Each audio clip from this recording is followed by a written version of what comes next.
dalam keadaan lapar, itu makanya saat makan pasir di hadapan ikan itu berubah menjadi kan, dan ikan berniat, ya Allah, kalau seandainya itu dan ampun belum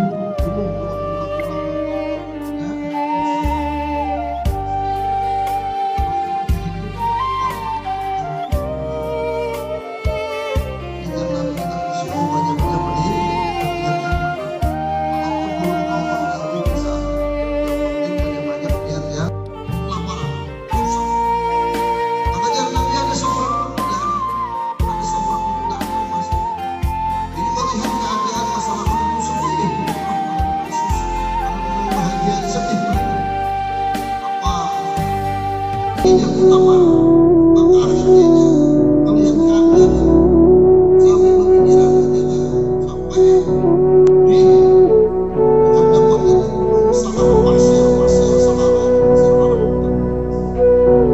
sampai jadi bau batang pohon sambil menghayal-hayal melihat keadaan masyarakat susahnya luar biasa lapar, dan ini menghayal-hayal dalam keadaan ini lapar ini ngerasa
keluar daripada kebiasaan atau tumbuhnya di tengah kepala itu kan laisal ghalib, itu bukan biasa. Nah kita bahas ini mulai tumbuhnya rambut biasanya kurang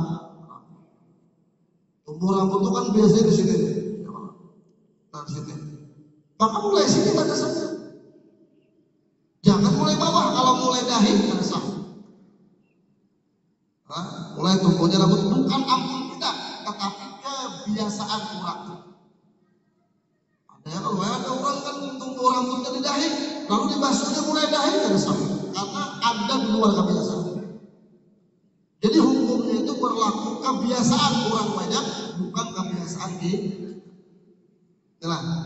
Maka min mana binti sya'ri rasi, dari tumbuh rambut pertama di mana? Di sini, kamu di sini. Ini batasannya kan wajib basuh. Sampai mana ujungnya? Ila muntahal lihyan, sampai ujung zakat dagu. Ujung dagu. Nih, jalannya wajah. Ini jalannya wajah. Ini hanya yang boleh dibuka oleh pembinian ketika sembah. Ya deh, untuk pembinian bukan di sininya kan, harus sah. Karena ini bukan dagu ini bawah dagu. Apa? Bini-bini di rumah kalau sembahyang pakai bukan batu, kelihatan ini harus sah. Karena ini bukan wajah. Wajah itu sampai ujung sini. Ujung dagu. Itu wajah. Pembinian itu kan yang boleh dibuka ketika sembahyang, salah satunya wajah. Cuma wajah. Rambut di luar wajah. Makanya rambut itu apa sahabat yang kelihatan harus sah begini. Karena rambut di luar wajah. Ya harus dipahami lagian.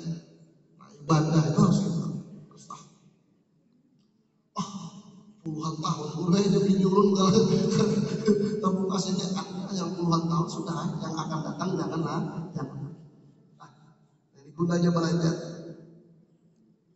Ini kan bagus ada karena sudah dengan ulahan ajar dan penutup. Ada Berarti itu sama pembinaan itu memang boleh dibuka cuma dua dalam sembahyang.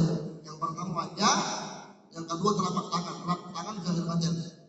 Tapi ingat, zahir batin itu cuma telapak tangan.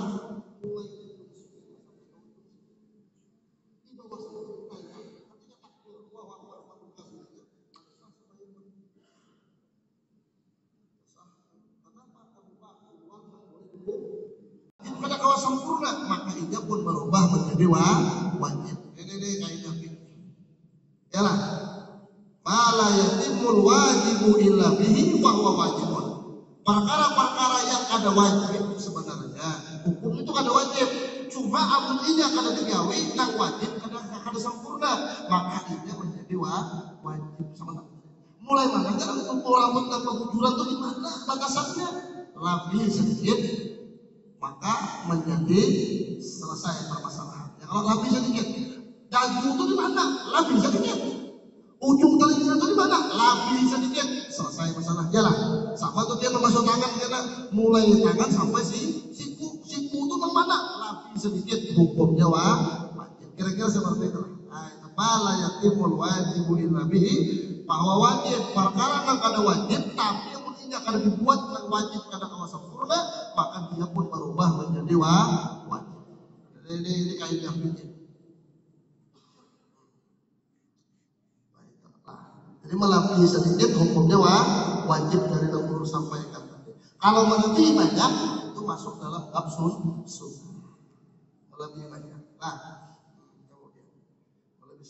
makanya aurat itu kalau kita belajar kan lalakian, aurat lalakian itu antara pusat dan lutut, mulai pusat sampai lutut. Antara kalimatnya baina surah wa rukbah, antara pusat dan lutut. Di antara itu kan berarti pusat kada termasuk aurat dan lutut kada termasuk aurat. Karena di antara itu tak di antara. Karena di antara itu kan di antara pusat dan lutut. Berarti pusat dan lutut kada termasuk aurat, benar, tapi wajib ditutup. Kenapa? Apabila ini akan ditutup kan sempurna nang di antara dan nama. Wajib ditutup. Kenapa? Kalau ini akan ditutup kan sempurna di antara tadi.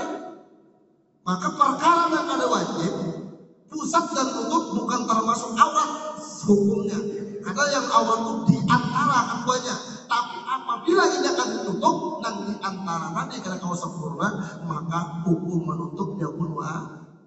Itu kan kaidah fikih, mala yatimul wajibu illa bihi fahuwa wajib. Perkara yang ada wajib tapi pun ini akan ada dan wajib karena kau sempurna, maka dia pun berubah menjadi wajib. Kira-kira seperti itu. Ini kaidah. Kemudian melebihi sedikit daripada basuhan yang wajib itu hukumnya wajib supaya keraguan-keraguan hilang. Nah kalau melebihi banyak itu hukumnya sunnah. Ya Allah. Kemudian membasuh muka sampai ke bulu-bulu sunnah itu sampai ke dibasahin. Kemudian tapi diusap-usap aja, harus ada sipur ya Allah, diusap-usap saja. Nah kemudian rukun, 4 rukun dalilnya ayat Al-Quran, 2 rukun dalilnya hadis. 4 rukun itu yang fagsilu wujuhakum wa aydiyakum ilal marafiq wamsahu bi ru'usikum wa arjulakum ilal ka'bayn. Ujar Allah Ta'ala, basuh wajah kalian, kemudian basuh tangan kalian sampai siku, kemudian usap kepala kalian dan basuh kaki kalian sampai mata kaki. Nah ayat ini kita memang pemahaman ulama itu yang berbeda. Maka timbulah pemahaman mazhab. Kalau yang berbeda itu kan pemahaman daripada ayat Al-Quran dengan dasar istinbat hukum dengan pengetahuan mereka ulama-ulama masing-masing. Namun ayat kita ini kada kaum urusi itu, kita ini ambil salah satu, kemudian itu yang kita pakai dari bajunya, cara bersucinya sampai cara sembahyangnya, itu yang bertanggung jawab. Namun dicampur-campur lalu kita jadi masalah. Hari ini kan kita kebanyakan menonton lalu akhirnya mencampur-campur, padahal perbedaan pendapat. Perbedaan pendapat ulama itu boleh dipakai kalau dalam keadaan darurat. Kalau ada darurat jangan dipakai karena bertanggung jawab.